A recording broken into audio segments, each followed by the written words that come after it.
Bismillahirrahmanirrahim. Allahumma salli ala Sayyidina wa Maulana Muhammadin wa ala alihi wa sahbihi wa barik wa sallam. Dear fellows, Assalamu alaikum. This is Dr. Rana, and today we are going to discuss theoretical framework. Theoretical framework is very important topic.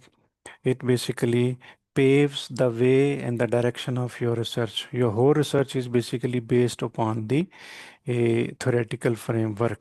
So this is basically a conceptual model which theorizes all the relevant factors of your study at one place.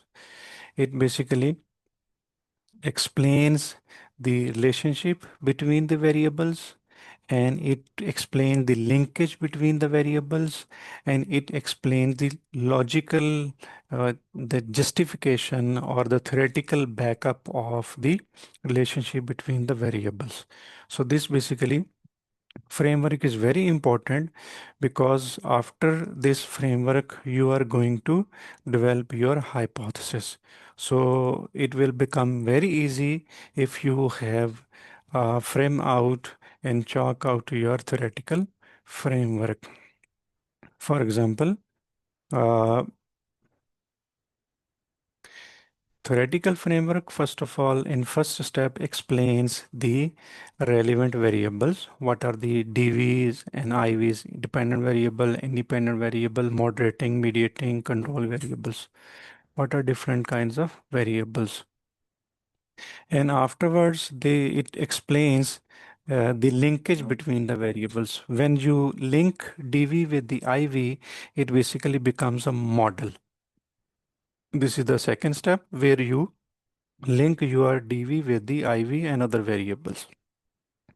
In third step, you have to give a logical explanation for your research, right? Like in previous example, where we have organizational effectiveness that was dependent upon the workforce diversity. So these are the variables. One is the dependent variable, another one is the independent variable. And after identification of the variable, we basically link them. How we link them?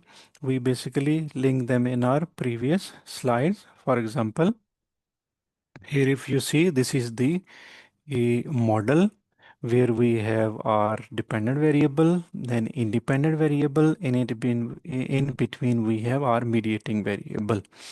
And in the same way, previously we have our moderating model where we have independent variable, dependent variable, and one moderating variable, right?